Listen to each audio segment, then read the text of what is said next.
राम राम सा।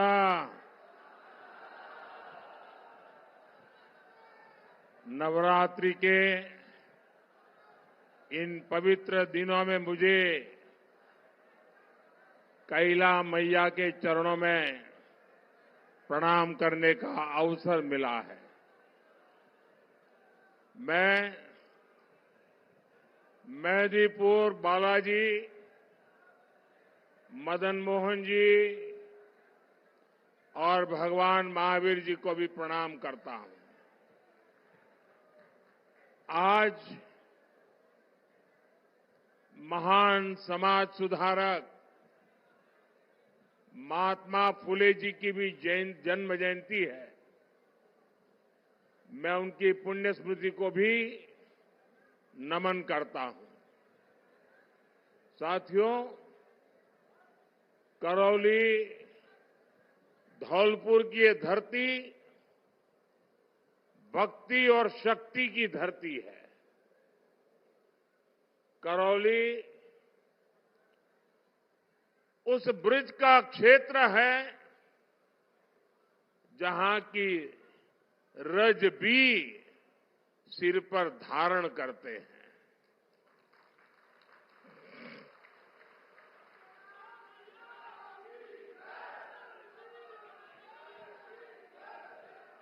यहां आपका ये आशीर्वाद,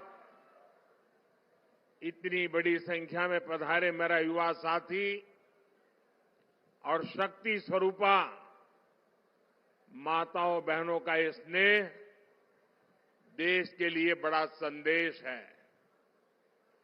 4 जून को क्या परिणाम होगा वो आज करौली में स्पष्ट दिख रहा है।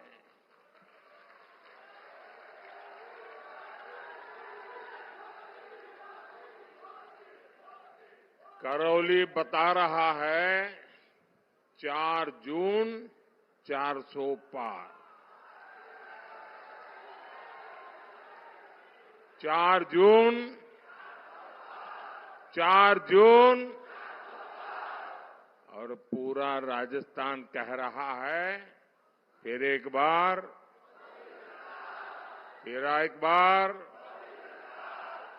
'साथियों, 2024 का लोकसभा चुनाव कौन सांसद बनेगा या कौन नहीं बन सकता, इतने भर का नहीं है। ये चुनाव विकसित भारत के संकल्प को नई ऊर्जा देने का चुनाव है। पिछले 10 वर्षों में बीजेपी ने उन समस्याओं के समाधान निकाले जिन समस्याओं के आगे कांग्रेस ने हाथ खड़े कर दिए थे। कांग्रेस दशकों तक गरीबी हटाओ का नारा देती रही, लेकिन मोदी ने 25 करोड़ देशवासियों को गरीबी से बाहर निकालने का काम किया।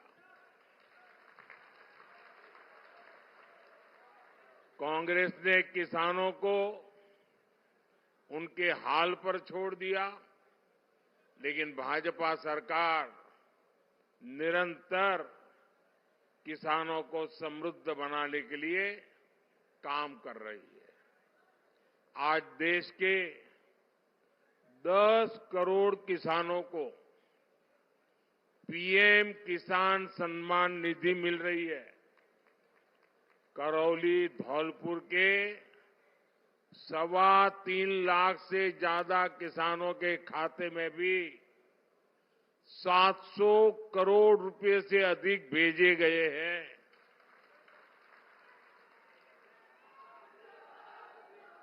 पहली बार किसी सरकार ने पशुधन की भी इतनी चिंता की है। करौली में 80,000 से ज्यादा किसानों के पशुधन को खुरपका मुंहपका के 1.5 लाख से ज्यादा टीके मोदी सरकार ने लगवाए हैं। जब कोरोना में मुफ्त में टीके लगवाए तो चारों तरफ वाहवाही होती थी, लेकिन आपको जानकर के खुशी होगी कि पशुओं का भी मुफ्त टीकाकरण का अभियान हजारों करोड़ रुपए खर्च करके किया जा रहा है।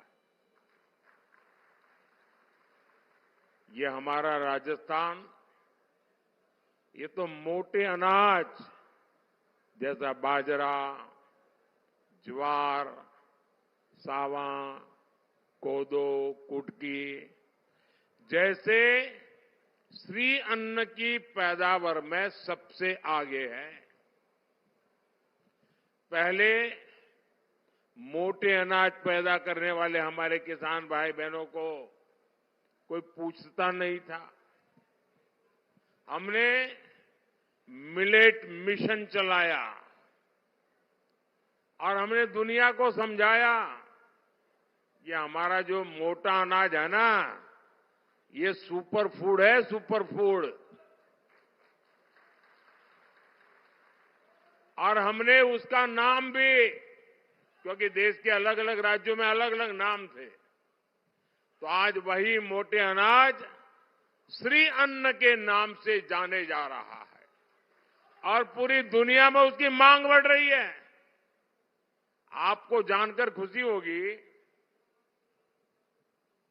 पिछले वर्ष अमेरिका में व्हाइट हाउस में राष्ट्रपति जी ने मुझे निमंत्रण दिया था और उन्होंने बहुत बड़ा भोज रखा था।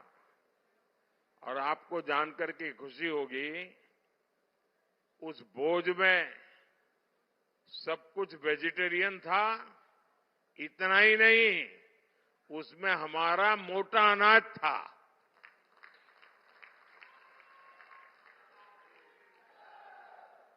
ये सुपर फूड, ये मोटा अनाज दुनिया में अपनी नई जगह बना रहा है। विकसित भारत के सपने को पूरा करने के लिए मेरा हर पल, हर क्षण देश के लिए है।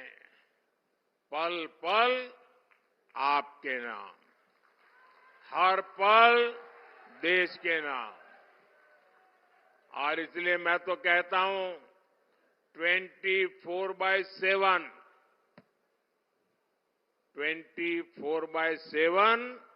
फॉर 2047। साथियों, जो लोग हमारा घोर विरोध करते हैं, ये परिवारवाद और भ्रष्टाचार के दलदल में डूबी कांग्रेस जनता की मजबूरियों में मुनाफा खोजती है। राजस्थान में पानी के संकट को बड़ा बनाने वाली कांग्रेस ही है। केंद्र सरकार ने हर घर पानी पहुंचाने के लिए जल जीवन मिशन शुरू किया, उसमें भी कांग्रेस ने भ्रष्टाचार किया। आज हमारे प्रयासों से करौली धौलपुर के 1.5 लाख घरों में पानी पहुंचा है। और अभी भजन लाल जी बड़ा विस्तार से वर्णन कर रहे थे, जिस ईआरसीपी प्रोजेक्ट को कांग्रेस सरकार ने वर्षों से लटकाया था, उसे भी भजन लाल जी की सरकार ने 100 दिन के भीतर ही पास करवा दिया।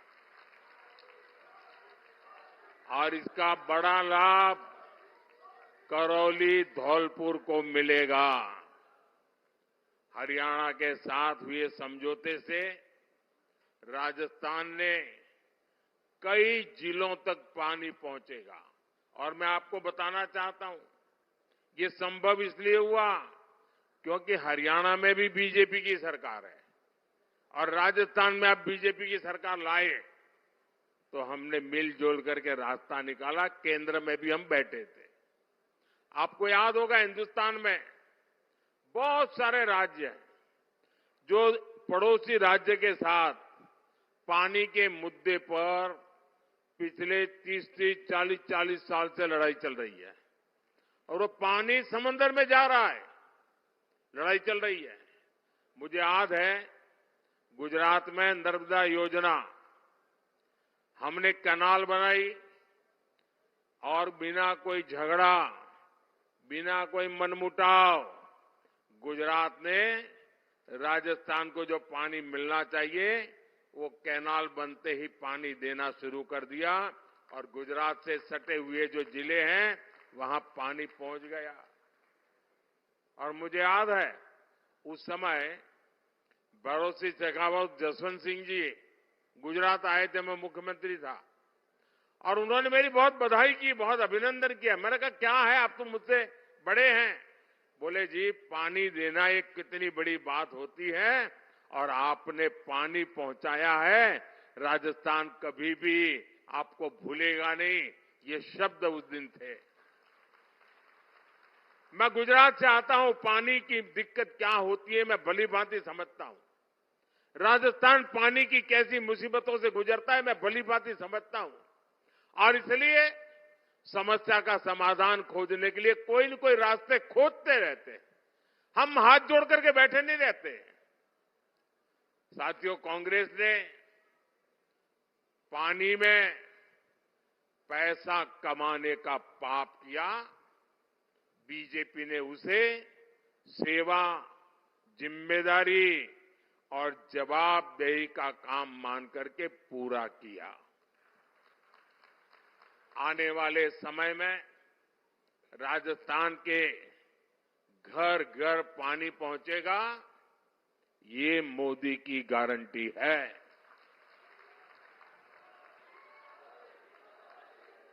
आपके सपने ही मेरा संकल्प है।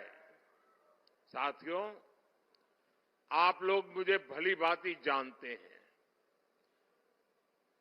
इतने साल हो गए, मेरी जिंदगी को भी करीबी से जानते हैं। आपने मैं कैसे काम कर रहा हूं सब देखा है। आप सब ये जानते हैं कि मोदी आराम करने के लिए पैदा नहीं हुआ है, न ही मोदी मौज करने के लिए पैदा हुआ है। मोदी मेहनत करता है क्योंकि मोदी के लक्ष्य बहुत बड़े हैं और ऐसे लक्ष्य जो सिर्फ और सिर्फ मेरे देशवासियों से जुड़े हैं, आप सबसे जुड़े हैं। ऐसे लक्ष्य जो आपके बच्चों से, देश के युवाओं से जुड़े हैं। जबकि साथियों, कांग्रेस ऐसी पार्टी है जिसने युवाओं की नौकरी में भी लूट के मौके तलाशे हैं। यहां कांग्रेस सरकार के संरक्षण में पेपर लीक इंडस्ट्री खड़ी हो गई। ऐसा महापाप जिसकी कोई माफी नहीं है, कोई प्रायश्चित नहीं है।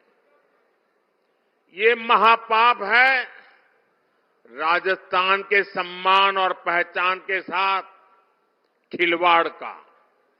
कांग्रेस ने राजस्थान में वोट बैंक के लिए तुष्टीकरण का गंदा खेल खेला।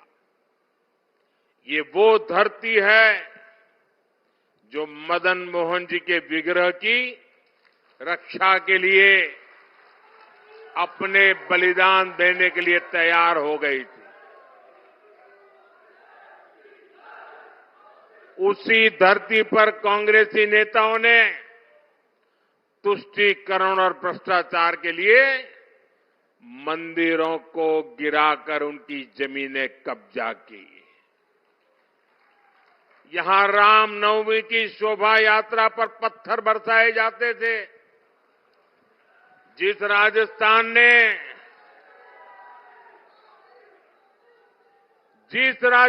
ने धौलपुर ने अयोध्या में 500 साल के इंतजार के बाद बन रहे भव्य राम मंदिर के लिए पत्थर भेजे। उसी राम मंदिर पर कांग्रेस पार्टी के नेता कैसी कैसी भाषा बोल रहे हैं। इन लोगों ने रामलला की प्राण प्रतिष्ठा का बहिष्कार तक किया। इंडी गठबंधन में इनकी साथी पार्टी सनातन को नष्ट करने की बात करती है और ये कांग्रेस वाले उनके मौन समर्थन में खड़े रहते हैं। साथियों, आप बताओ, कांग्रेस का ये पाप माफी लायक है क्या? ऐसे पाप को माफ किया जा सकता है क्या? इन्हें सजा मिलनी चाहिए कि नहीं मिलनी चाहिए? सजा मिलनी चाहिए कि नहीं मिलनी चाहिए? और इस बार जब आप 19 तारीख को वोट देने जाएं ना, तो बटन दबाते समय बटन ऐसे दबाइए ताकि ये पापियों को सजा देने का आपको संतोष मिले।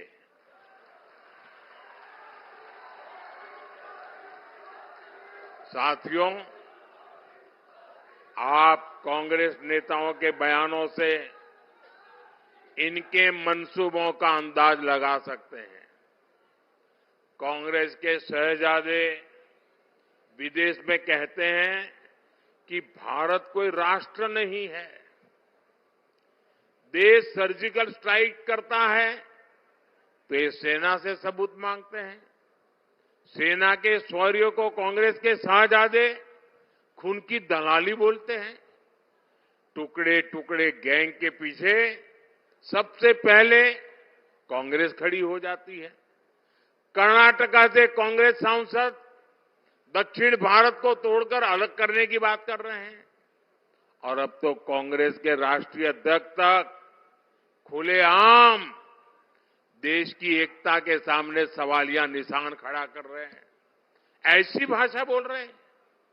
ये विदेश की धरती पर जाकर कश्मीर का राग आलापते हैं, लेकिन जब मैं राजस्थान में कश्मीर की बात करता हूं तो ये पूछते हैं, अगर कश्मीर से 370 हट गया तो राजस्थान का क्या वास्ता? ये कांग्रेस अध्यक्ष ने यहां आकर के बोला कि भाई कश्मीर तो दूर है, वहां से 370 हट गया तो इसमें राजस्थान का क्या वास्ता? मैं जरा कांग्रेस पार्टी को बताना चाहता हूं, जरा कान खोल करके सुन लो और आपके नेताओं को भी जरा भेज देना मेरा वीडियो।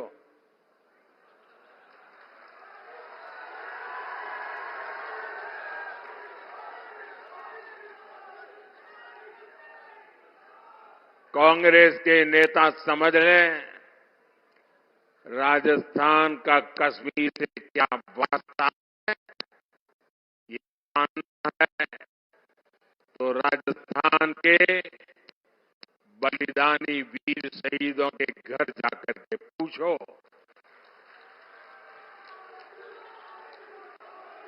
उनके गांव की मिट्टी बताएगी कि राजस्थान का कश्मीर से क्या वास्ता है। कश्मीर की धरती पर मेरे राजस्थान के अनेक वीर संतानों ने बलिदान दिए हैं और आप मुझे पूछते हो कि क्या वास्ता है? इस मिट्टी के शहीदों की समाधियां तुम्हें बताएगी राजस्थान का कश्मीर से क्या रिश्ता है। सत्ता से दूर होकर इनकी सोच इतनी संकुचित हो गई है कि ये लोग राणा प्रताप की धरती से पूछते हैं कि कश्मीर का बाकी देश से क्या लेना देना। आप कल्पना करिए, जब विपक्ष में रहकर इसकी सोच ऐसी है तो ये सत्ता में देश की अखंडता और एकता के साथ क्या क्या खिलवाड़ कर सकते हैं। ये यही कांग्रेस है जिसने भारत का एक द्वीप तमिलनाडु के पास कच्चा द्वीपो एक टापू श्रीलंका को दे दिया था। इस देश विरोधी कुकृत्य को कांग्रेस बेशर्मी से जायज ठहरा रही है। कल ही कांग्रेस के एक बड़े नेता ने कहा है कच्चा द्वीप जो द्वीप है कच्चा द्वीपू वो टापू है, क्या वहां कोई रहता है क्या? रहता नहीं तो क्या दे देनी है क्या? फिर तो ये रेगिस्तान को तुम क्या कहोगे कल? यही कहोगे कोई रहता है क्या? क्या कोई देश की सेवा ऐसे होती है क्या? ये तरीका है क्या? ये है इनकी मानसिकता। इनके लिए देश का खाली हिस्सा सिर्फ जमीन का एक टुकड़ा है। कल ये कांग्रेसी राजस्थान जैसे सीमावर्ती राज्य की खाली जमीन यही कहकर किसी भी देश को दे सकते हैं। कांग्रेस का सिर्फ इतिहास ही खतरनाक नहीं है, बल्कि कांग्रेस के इरादे भी खतरनाक है। साथियों, करौली और धौलपुर में 19 अप्रैल को मतदान है। बीजेपी ने बहन इंदुमती जाटव जी को अपना प्रत्याशी बनाया है। इंदुमती जी के पास अपनी पार्टी के कामों की पहचान है।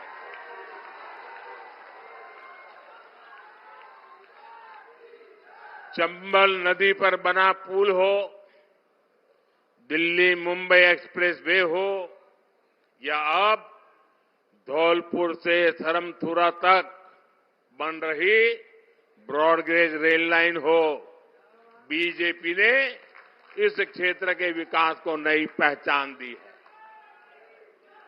इंदुमती जी करौली धौलपुर में विकास को और तेजी से आगे बढ़ाने के लिए आपकी प्रतिनिधि का काम करेगी और इसके लिए आपको 19 अप्रैल को गर्मी कितनी क्यों न हो, पहले मतदान फिर जलपान।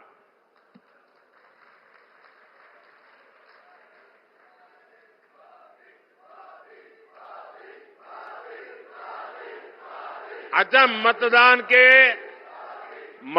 के पुराने रिकॉर्ड तोड़ोगे आप? अपने पोलिंग बूथ में पहले जो मतदान हुआ होगा उससे ज्यादा मतदान कराकर उसका रिकॉर्ड तोड़ोगे? पक्का तोड़ोगे? मैं आपको एक चैलेंज देता हूं, दे दूं? आपको एक चैलेंज देता हूं, दे दूं? क्या हम सभी पोलिंग बूथ जीत सकते हैं? सभी पोलिंग बूथ जीत सकते हैं? हमें सब पोलिंग बूथ जीतने के लिए काम करना है। अभी एक सप्ताह हमारे पास है, पोलिंग बूथ जीतने के लिए पूरी ताकत लगाइए। करेंगे? पक्का करेंगे? अच्छा, मेरा एक काम करेंगे। क्यों ठंडे पड़ गए? चुनाव के लिए तो सब करोगे, इंदु जी के लिए सब करोगे, लेकिन मोदी जी के लिए कुछ नहीं करोगे? अच्छा, मेरा काम करोगे, लेकिन ये चुनाव वाला काम नहीं है। करोगे? पक्का? देखिए, आप आने वाले दिनों में घर घर जाना और जाकर के बताना कि अपने मोदी जी आए थे, उन्होंने आपको प्रणाम भेजा है। हर घर मेरा प्रणाम पहुंचेगा, याद रख करके पहुंचाओगे? पक्का? मेरे साथ बोलिए, भारत माता की, भारत माता की, भारत माता की। बहुत बहुत धन्यवाद।